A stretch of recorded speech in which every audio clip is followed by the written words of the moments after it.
Vous êtes sur Al24 News, mesdames et messieurs, bienvenue à vous. Si vous venez de nous rejoindre pour votre émission Hebdo Show Algérie qui s'est délocalisée ce soir à Béchar. Magnifique wilaya. Magnifique wilaya, on continue donc notre première partie consacrée au ballet diplomatique qu'il y a eu à Alger cette semaine. Nous étions avant la pause en train de parler de la visite de Madame Ségolène Royal à Alger, une visite Badis qui a suscité de nombreuses réactions, notamment du côté de la fachosphère française. Alors avant d'en arriver là, d'abord, moi j'aimerais revenir sur la séquence diplomatique. Qu'on le veuille ou non, d'ailleurs, et n'en déplaise à la France, ou certaines franges, ou même je dirais la France officielle, puisqu'elle s'est désolidarisée de cette visite, c'est une séquence purement diplomatique par excellence. Pourquoi ? Pour la bonne et simple raison, effectivement, Dr Ben Saada avait évoqué la stature de cette personne, ce n'est pas n'importe qui, c'est quand même quelqu'un qui a su fédérer des centaines, voire des millions de personnes en 2007. En 2007, effectivement, elle était à deux doigts justement d'intégrer l'Élysée. Ensuite, c'est aussi quelqu'un qui est à la tête d'une association, pas n'importe laquelle, l'association France-Algérie, qui est une institution qui existe depuis des décennies et qui œuvre justement dans ce fameux dialogue responsable qu'elle a incarné lors de cette visite.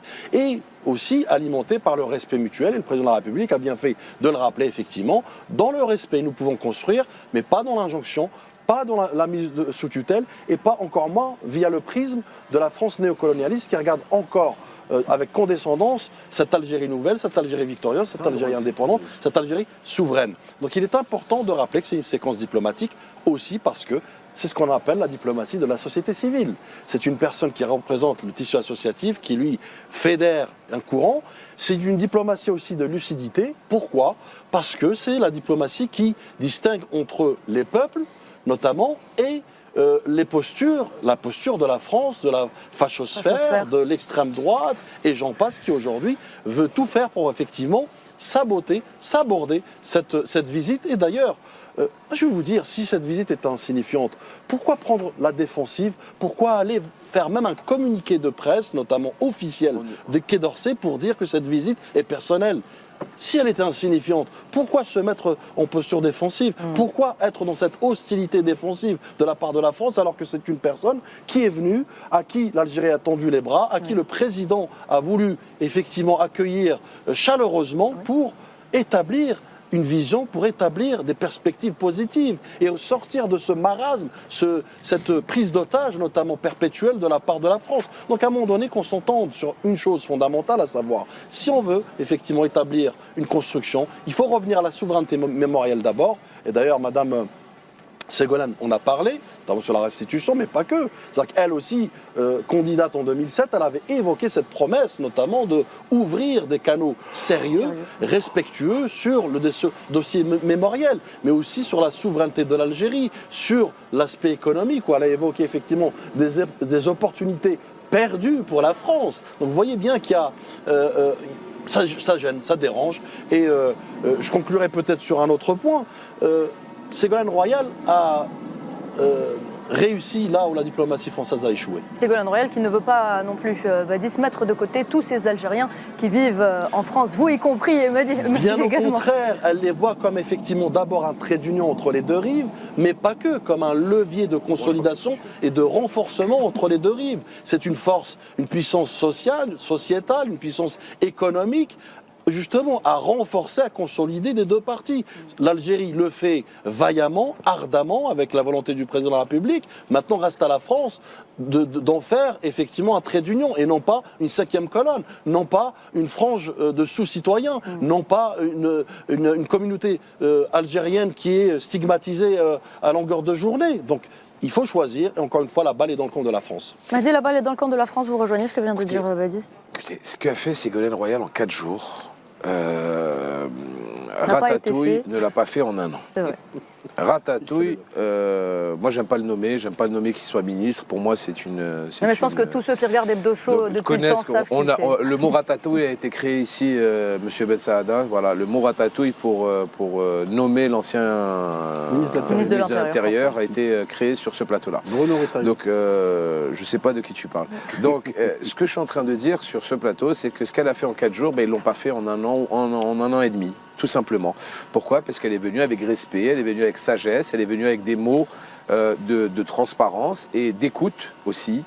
Et elle est venue avec une nouvelle page à écrire entre deux peuples qui veulent se respecter mutuellement, avec des personnes qui veulent se respecter mutuellement. Et ça a marché. On peut tout dire de Ségolène Royal. Moi, je n'ai jamais été un fan inconditionnel de Ségolène Royal, mais ce qu'elle a fait en termes de diplomatie, ben, je pense que c'est le bon chemin à prendre si on veut qu'il y ait des relations bilatérales entre deux pays que sont la France et l'Algérie. Maintenant, il y a eu un déchaînement, pour moi, un déchaînement de haine, mais qui a été orchestré par, comme l'a si bien dit Ahmed Ben Saada, par le groupe Bolloré. JDD, CNews a fait des éditos, a fait des émissions sur le voyage de Ségolène Royal. Donc d'un côté, comme l'a si bien dit Badis, ils te disent comme quoi elle ne représente rien, elle ne représente qu'une association, mais ils font des émissions de 2 heures ou de 2 heures et demie pour te dire tout ce qu'elle a fait, ils te montrent toutes les images, où elle est partie, où ce qu'elle a dit, où ce qu'elle a fait. Donc c'est très contradictoire, c'est très bête.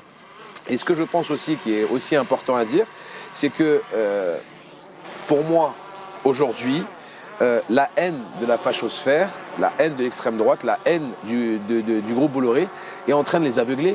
Leur haine les déshonore, leur haine les remplit de contradictions, leur haine les empêche d'avancer. Et je pense sincèrement, et ça n'engage que moi, qu'ils rentrent dans un mur en TGV parce qu'ils n'ont strictement rien compris à comment parler avec l'Algérie et son premier représentant, qui est le président de la République, Abdelmajid Tebboune. Ségolène Royal, comme ils l'ont si bien dit, n'est que président d'une association, mais elle a été reçue par le président Tebboune, alors que Emmanuel Macron, ça fait 2 ans qu'il essaye juste d'appeler le président Tebboune et que le président Tebboune ne le décroche pas au téléphone. Donc à un moment, posez-vous les bonnes questions, les gars. Posez-vous les bonnes questions. À un moment, il faut savoir se dire les choses. Je suis désolé, quand quelqu'un est respectueux, l'Algérie est présente. Quand quelqu'un manque de respect, ben, l'Algérie s'est raccrochée au nez de ces personnes-là. Voilà. Ségolène Royal a eu d'ailleurs le mot, Mahdi, en disant que l'Algérie est prête, et c'est le président Tebboune qui le dit, à dialoguer avec n'importe quel partenaire à condition qu'il y ait un respect. Oui. C'est le respect mutuel. C'est le respect mutuel. Et le fait qu'on attaque Mme Ségolène Royal de cette manière, alors qu'elle est visitée, comme le soulignait Badis, en représentant une association, elle n'est pas venue au nom de l'État français. Et ils l'ont bien stipulé. Oui, ils l'ont bien stipulé. Donc elle n'a pas parlé au nom du ministère des Affaires étrangères français, mais cette désolidarisation par rapport à sa visite, ce n'est que la crise est entretenue, qu'on veut bien que la crise politique et diplomatique soit continue, pas uniquement de l'extrême droite ou de droite dure, même au sein du Quai d'Orsay, même au sein de l'Élysée. Attention à ce que tu dis, tu sais pourquoi? Parce que il y a une telle campagne, et Dr Ben Saada va pouvoir le confirmer ici, il y a une telle campagne qui a été lancée, qui a été orchestrée simultanément dès les premières minutes que Ségolène Royal était sur le sol algérien. Avant même qu'elle arrive. Voilà, peut-être même avant. Ça veut dire que c'est quelque chose, je vais te dire, quand tu as le JDD, quand tu as Europe 1 et que tu as CNews qui font des émissions du matin au soir sur le voyage de Ségolène Royal, sur les mots qu'elle utilise, ils ont même parlé des tenues de Ségolène Royal, comme quoi une fois elle avait mis une veste verte. Ouais. Enfin, vous imaginez, mais jusqu'à où ils vont pour décortiquer, pour une personne qui pour eux ne représente rien. Donc tout ce travail de longue haleine qu'ils mettent en exergue pour saper la visite de Ségolène Royal, mais d'un autre côté ils te disent qu'elle ne représente qu'elle-même. Moi je trouve que c'est très bête, c'est vraiment très bête de leur part, parce que Ségolène Royal a eu les mots pour qu'on puisse ouvrir une nouvelle page de dialogue entre les deux pays. Alors Badis, je reviens vers vous très rapidement. Elle a été critiquée, on l'a bien vu. Mais quelle a été la réaction de ces personnes, de ces médias, lorsqu'elle a réussi à avoir le transfert de Christophe Glaise de Tizi Ouzou vers Alger? Pas que, elle a réussi à avoir d'abord une audience avec le ministre de tutelle, notamment le ministre de la Justice. Elle a réussi à être autorisée à le rencontrer. Et d'ailleurs, j'ouvre une parenthèse, Nouhed, Christophe Glaise, qu'est-ce qu'il a évoqué lors de cette rencontre? Qu'il ne voulait pas être instrumentalisé par la France, par la fachosphère. Il n'a pas voulu être instrumentalisé comme un certain Boualem Sansal. Absolument. On en parlera. On y viendra. Sansal. Donc c'est important de le dire. Le transfert, effectivement, fait partie. Mais c'est l'illustration du dialogue constructif, du dialogue fondé sur le respect mutuel, du dialogue d'égal à égal. Et c'est ce qu'elle a réussi à incarner, Ségolène Royal. Mais Badis, pour aller dans ton sens, on peut tout dire de Ségolène Royal. On peut vraiment tout dire. Mais il ne faut pas oublier aussi une chose, c'est que Ségolène Royal est une très bonne oratrice. Et je peux te dire qu'avec ses mots, elle a aussi piqué beaucoup de fachos. quand elle a dit que l'Algérie a énormément avancé, quand elle a parlé des universités algériennes, quand elle a parlé des entreprises algériennes, quand elle a parlé du développement d'Algérie, quand elle a parlé de l'homme qui est à la tête de l'Algérie, Abdelmajid Tebboune, qui pour elle est un visionnaire, une personne qui est à l'écoute, une personne qui est quelqu'un de posé, ça a fait beaucoup de mal là-bas. Parce que ça casse le narratif du matin au soir des chaînes de l'extrême droite. Ça casse le narratif du fameux, entre guillemets, régime d'Alger. Vous voyez ce que je veux dire? Quand vous entendez tout ce qui se passe, quand vous écoutez CNews, on est à deux doigts de croire qu'il n'y a pas d'électricité en Algérie. Hein. On est à deux doigts de croire qu'on prend l'eau du puits quand vous les écoutez parler. D'accord? Non mais sincèrement, qu'on est à dos d'âne ou à dos de cheval et qu'on fait nos courses une fois tous les 3 mois. Hein. Je suis en train de grossir le trait, mais c'est ça. Mais quand vous entendez Ségolène Royal qui vous dit, attention, l'Algérie sur les 10 dernières années a fait un boom économique. L'Algérie, sur les 10 dernières années, a fait un boom dans le domaine de l'éducation. Oui. L'Algérie, sur les 10 dernières années, a fait un boom sur le domaine de la formation. L'Algérie, sur les 10 dernières années, a fait un boom sur les entreprises de l'IA, de tout ça. Ben, ça fait mal de l'autre côté. L'extrême droite, ils tirent la gueule parce qu'il y a quelqu'un qui leur casse leur narratif, mais quelqu'un de chez eux. C'est ça toute la différence. C'est que c'est quelqu'un de chez eux, ancienne secrétaire du PS, je crois qu'elle était secrétaire du PS même à un moment avant son élection. Je ne sais pas, ça à vérifier, j'ai pas envie de dire des bêtises, mais c'est quelqu'un, on va dire, du moule politique, puisque Ségolène Royal, ça fait 40 ans qu'elle est dans la politique en France, ancienne épouse de François Hollande. Elle était avec, à l'époque, François Mitterrand, c'était la chouchoute de François Mitterrand. Elle a été ministre plusieurs fois sous plusieurs gouvernements. Elle a été ambassadrice d'épaule sous Emmanuel Macron. Donc quand il y a quelqu'un de chez vous qui vous dit « Non, attention, les gars, je crois que vous vous trompez. L'Algérie, sur les 10 dernières années, sur les 6 ou 7 dernières années, elle a fait un boom ahurissant. Donc faites attention, c'est pas le pays que vous décrivez sur vos chaînes, sur vos plateaux de télévision à longueur de journée. Donc vraiment, regardez bien du côté de l'Algérie comment ils sont en train de se développer. Alors, et bien ça n'a pas plu. Rapidement. Oui, rapidement. Je reviens un peu, effectivement, et je rebondis sur ce que tu dis, Mahdi, c'est que cette visite a fissuré un récit. Et fissurer un récit en diplomatie, c'est une première victoire. C'est une victoire diplomatique. C'est ce qui dérange, en fait.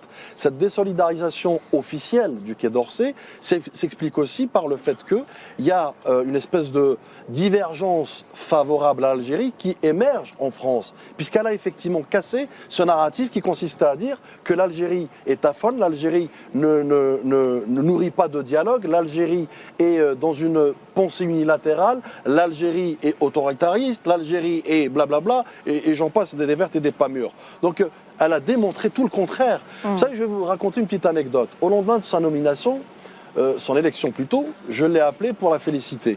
Elle me dit quoi? Sur, effectivement, les rapports entre les deux pays. Elle m'explique, sagement, avec raison, qu'elle a besoin de prendre du recul, du temps, pour observer, pour analyser, pour évaluer, pour pouvoir en tirer des conclusions, je dirais, sereines, mais surtout aussi justes, quant à cette crise latente entre les deux pays. Et c'est ce qu'elle a fait par cette visite pour démontrer qu'effectivement, on peut construire, on peut bâtir des passerelles là où certains veulent les déconstruire. Et je finirai sur juste peut-être aussi les retombées médiatiques qui sont importantes aussi à traduire. Moi, je prends juste l'exemple d'Al24, notre chaîne, la chaîne publique Al24. L'entretien lors de cette émission L24 VIP, c'est plus de 2 millions de vues en cumul. C'est pour vous dire qu'effectivement, il y a des retombées médiatiques. Un impact conséquent. Qui plus est, je me suis amusé à regarder un peu, effectivement, quelques statistiques sur les médias internationaux. Je peux vous dire que le narratif qui émerge aujourd'hui au sein des médias internationaux, c'est que l'Algérie dialogue, l'Algérie est dans la construction, l'Algérie est justement dans le débat constructif, et l'Algérie est tout sauf ce qu'on est en train de la dépeindre à travers cette extrême droite et à travers cette France qui ne sait pas quel cap ou quel canal prendre pour effectivement reconstruire ou j'irais même bâtir une relation consolidée, une relation respectueuse. Alors messieurs, alors que Ségolène Royal, plutôt, elle se fait taper dessus, hein, on va dire les choses. Et clairement, il y en a un autre qui a bonne presse en France en ce moment. Et on l'a évoqué il y a quelques instants. Il s'agit de Boualem Sansal qui se retrouve aujourd'hui propulsé, membre de l'Académie française. Alors, Ahmed Ben Saada, c'est un cadeau de plus que lui fait cette... Le cirque. Mahdi, je peux? Non, c'est un cirque. Non, je suis désolé, tu peux pas. Non, c'est un cirque. Mais je vais vous donner la parole, Mahdi, vous inquiétez pas. Alors, Ahmed Ben Saada, c'est un cadeau de plus que lui fait donc la tendance algérophobe. Donc finalement, cracher sur l'Algérie à longueur de journée, ça paye finalement. Oui, bien sûr. En fait, j'avais expliqué ça quand on parle d'indigène informateur. Oui. Pour qu'un indigène devienne un informateur, il faut qu'il soit anobli, entre guillemets. C'est-à-dire, on doit lui donner des titres de noblesse. C'est vrai, vous en aviez parlé sur le plateau Et puis, ça, c'est un vrai titre de noblesse, parce que rentrer dans une institution aussi prestigieuse que l'Académie française, si vous savez, Victor Hugo a été recalé 3 fois pour rentrer. Vous avez des personnalités aussi connus, des romanciers aussi connus comme Émile Zola, qui n'ont jamais mis les pieds. Émile Zola s'est présenté 25 fois à l'Académie française. Vous avez des gens comme Stendhal, vous avez des gens comme Maupassant, Diderot, etc., qui n'ont jamais été acceptés. La comparaison est absolument... je veux dire, quand on parle de Boualem Sansal, le comparer à quelqu'un comme Maupassant ou Diderot, c'est comme le ciel et la terre. Le fait de lui donner cette aura va lui permettre aussi de déblatérer contre l'Algérie, contre l'islam, etc.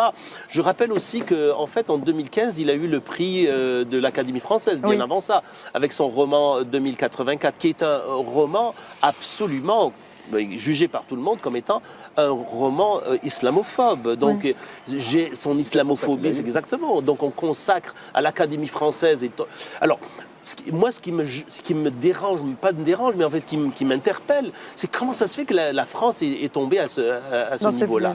Vraiment, vraiment un niveau. Admettre Boualem Sansal dans l'Académie française, c'est cracher sur Richelieu, quoi. C'est comme... Et en plus, ça vient après Finkielkraut. Oui, oui. C'est pas possible. Bien son nom. J'ai vu sur les réseaux sociaux, le prochain, vous savez, c'est qui? C'est l'imam Chelroumi. Ah bah, ça ne m'étonnerait pas. Ça ne m'étonnerait pas. Je vais vous donner la parole dans quelques instants, messieurs, le temps de regarder plutôt cette vidéo cinglante et satirique, qu'on en reparle juste après. La bonne nouvelle, Sansal, et le nouveau académicien. C'est la caravane qui passe pour qu'on entende aboyer le chien. Qui l'eût cru? Élu dès le premier tour par 25 sur 26 votants. 25 sur 26. Waouh, seulement. Je voudrais quand même profiter de ce malheureux événement pour féliciter solennellement celui qui a voté blanc. Parce qu'il n'est pas toujours facile de résister à l'appel des chiens de garde, qui cherchent la moindre occasion pour immortaliser l'instant. Je parle de l'instant de rupture entre l'ange et le démon. Et qu'y a-t-il de plus sensationnel que de déclarer l'ennemi mortel de l'Algérie ami immortel de la France? Alors, c'est pas un hommage unilatéral, mais un dommage collatéral, causé par Boualem Sansal. Bon, l'Académie n'a fait qu'exprimer l'incontournable mépris de la France pour un pays qui n'a pas fini de résister à ses miasmes et à ses sarcasmes.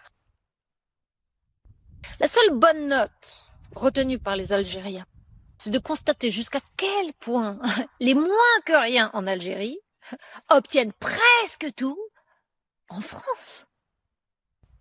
Qu'elles sont belles, nos poubelles! Parole d'une Algérienne. Talk a fait un commentaire sur cette vidéo. Le commentaire, je vais juste reprendre les propos de Sansal, c'est-à-dire en réaction justement à son élection, à cette désignation. Il a dit que l'Académie française, en fait, c'est une sorte de cours de récréation où les académiciens font les pitres, font des clowns, et ils s'échangent des blagues. Et, ils font les clowns. Oui, c'est ce qu'il a dit. La première interview qu'il a donnée à propos justement de sa désignation. Et ensuite, ce que je retiens... Je te coupe juste 2 minutes. Ouais. Quand un clown rentre dans un palais, le clown ne devient pas prince. C'est le palais qui devient un cirque. Ah ben, c'est exactement ce qui est en train de se passer. En tout cas, c'est ce qu'il dit, lui, de l'Académie française. Et ensuite, ce que j'ai retenu aussi de cette interview, c'est quand il dit que l'Algérie, c'est-à-dire quand il dit Algérie, c'est l'Algérie officielle, les autorités n'ont donné aucune considération à Siad Djoubal, ce qui est totalement faux. D'ailleurs, un prix prestigieux porte le nom de Siad Djoubal. Il récompense chaque année des romanciers en arabe, en tamazigh et en français. C'est-à-dire, voilà, le mensonge la pitrerie en fait, et voilà, moi c'est ce que je retiens de Sansal. Encore une fois. On va faire un tour de Faisal, j'arrive à vous, je passe par M. Ben Saada et après on viendra à vous. Moi j'aimerais juste citer une citation de Victor Hugo qui dit on n'est pas un héros contre son pays. C'est-à-dire qu'on ne peut pas acquérir la gloire quand on travaille contre son pays. Et Victor Hugo est un académicien qui a eu de la difficulté, comme je l'ai dit tout à l'heure, d'entrer dans cette confrérie très très prestigieuse qu'est l'Académie française. Donc qu'il doit prendre voilà, essayer de réfléchir à ce qu'a dit Victor Hugo. Victor Hugo, effectivement, oui, c'est ça. C'est un prix. Vous savez, en France, on récompense ceux qui insultent leur pays. C'est pas le premier écrivain, entre parenthèses, qui est donc récompensé. Kamel Daoud, rappelez-vous, a eu le prix Goncourt pour Houry, et je rappelle qu'il y a une procédure judiciaire contre Kamel Daoud et il fait l'objet d'un mandat d'arrêt international parce qu'il est poursuivi par la justice algérienne, mais également il y a un dépôt de plainte en France. Évidemment, les médias mainstream essayent d'ignorer cette affaire, et aussi Boualem Sansal, cette présence donc, dans cette institution créée par Richelieu en 1635, c'était une institution plus ou moins prestigieuse. Exactement. Mais elle a vu alterner des personnes qui sont plus ou moins progressistes et d'autres qui sont ultra-conservateurs, voire d'extrême droite. Et actuellement, l'Académie française, il y a beaucoup d'écrivains, de pseudo-écrivains qui sont proches de cette mouvance. Si vous voulez, cette présence de Boualem Sansal qui est sorti pour débiter des mensonges. Et Tarek a raison de parler de ce mensonge dit sur Assad Djebal. D'ailleurs, Assad Djebal, c'est la première Algérienne à siéger à l'Académie française. Assad Djebal est célébrée par un prix, comme l'a souligné Tarek, un prix du meilleur roman national, mais également elle est enseignée à l'université, à l'école, etc. Elle n'est pas du tout ignorée par l'État algérien. Donc il me semble qu'il a dit aussi autre chose quand il était sorti en prison, disant qu'il y avait 50 journalistes en prison. C'est un mensonge, je ne sais pas où il a ramené. Donc il invente beaucoup de légendes. Et donc cette présence à l'Académie française, célébrée d'ailleurs, grandement célébrée par les médias d'extrême droite et de la droite, est une récompense de la servitude, c'est une récompense de la trahison aussi. Mahdi. Que dire de la bassesse de cette entre guillemets nomination, élection, c'est ça, élection. Désignation. Pour moi, c'est plus une. Oui, mais c'est une élection. C'est une Il faut avoir la élection. majorité des voix, 40 voix. Il faut avoir la majorité. Pour moi, c'est plus une nomination qui vient de droit, on va dire, pour pas altérer les égos. C'est dommage que l'Académie française, qui a sorti tant de grands noms, soit tombée aussi bas, à mon simple niveau. Parce que je sais pas, moi je vais vous dire une chose, avant que l'extrême droite s'empare du dossier Sansal, 99,9% des personnes vivant sur le territoire national français ne connaissaient pas Boualem Sansal. C'est vrai. Et en Algérie aussi. Et en Algérie non plus. Donc, Bon, on l'avait montré justement voilà, dans on l'avait l'étude. montré. Dans Donc, votre à étude, un moment, il faut savoir juste se dire les choses. C'est quelqu'un qui a été monté de toutes pièces pour être le faux héros d'un faux combat. Et maintenant, ça donne de tels résultats. Je suis assez surpris, je suis très surpris même que ça se passe comme ça. C'est dommage parce que ça rend beaucoup moins prestigieux, voire risible l'Académie française. Voilà. Et par rapport aux illustres qui ont compté dans l'Académie française, moi je trouve que c'est vraiment dommage. C'est un état général. Si vous regardez par exemple les philosophes, les soi-disant philosophes qui actuellement traînent dans les plateaux, leur production littéraire et philosophique. Si vous voyez par exemple le type de politiciens qu'on a en France, ça vole pas très haut. Donc ça ne fait, c'est juste un état général des choses en France où disons les valeurs humanistes, etc. ont complètement disparu. Et puis un niveau de réflexion qui est très très bas. Et ça a été souligné, je veux dire, par différents penseurs et intellectuels, que le niveau de philosophie, par exemple en France, a énormément baissé ces 20 dernières années. Badis, un dernier mot avant de clore la séquence. Un dernier mot, je dirais d'abord, Sansal remplace une personne qui est morte, donc qui est décédée. Donc c'est pas si immortel que ça, l'Académie française. Toute raison gardée. Mais non, plus sérieusement. Ce mec a un humour. Il Humour faut un dictionnaire pour déchiffrer l'humour de ce mec. Je suis fan. C'est un humour d'un télo. Mesdames et messieurs, je suis fan de Badis Renissa. C'est waouh.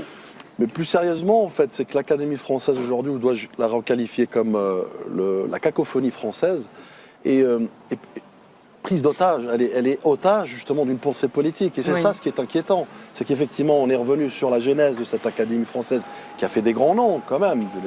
Et aujourd'hui, elle est dans un calcul politique étroit. Elle est l'otage effectivement d'une fachosphère. C'est une gratification pour service rendu, tout simplement. Ce n'est pas un événement culturel. Ce n'est pas du tout un événement culturel. C'est quoi? C'est un acte politique orchestré, effectivement, pour gratifier un harki. Mais vous savez, un harki, il n'existe que s'il a un maître, ce harki. Et aujourd'hui, il est à la botte de ses maîtres, effectivement, et il ne célèbre pas sans salle pour ses ouvrages, loin s'en faut, il célèbre pour sa docilité. Et je mettrais peut-être une analogie, effectivement, Dr Ben Saada, vous l'avez évoqué tout à l'heure, il faut rappeler qu'Émile Zola a été refusé 25 fois. C'est vrai. Baudelaire, Guy de Maupassant, des grands noms qui ont fait la littérature française. Qu'est-ce qu'il est vis-à-vis de cela? Si ce n'est, c'est le larbin. Exactement. Merci Badis Nissa, merci. Messieurs, je pense que c'est un sujet sur lequel on aura l'occasion de revenir de plus en plus. J'ai beaucoup aimé la blague du docteur Ben Saada. Le prochain, ils ont dit le prochain, c'est l'imam Chalgoumi. Il est très connu. C'est un mec qui a bac moins 9. Qui maîtrise la langue française. Très bien, même. Mesdames et messieurs, on va marquer une petite pause avant de revenir et de vous parler de ce sujet d'une importance capitale, ce sujet historique. Aujourd'hui, l'inauguration de la ligne ferroviaire reliant le gisement géant de minerai de fer de Garat Villette à Béchar. On revient tout de suite.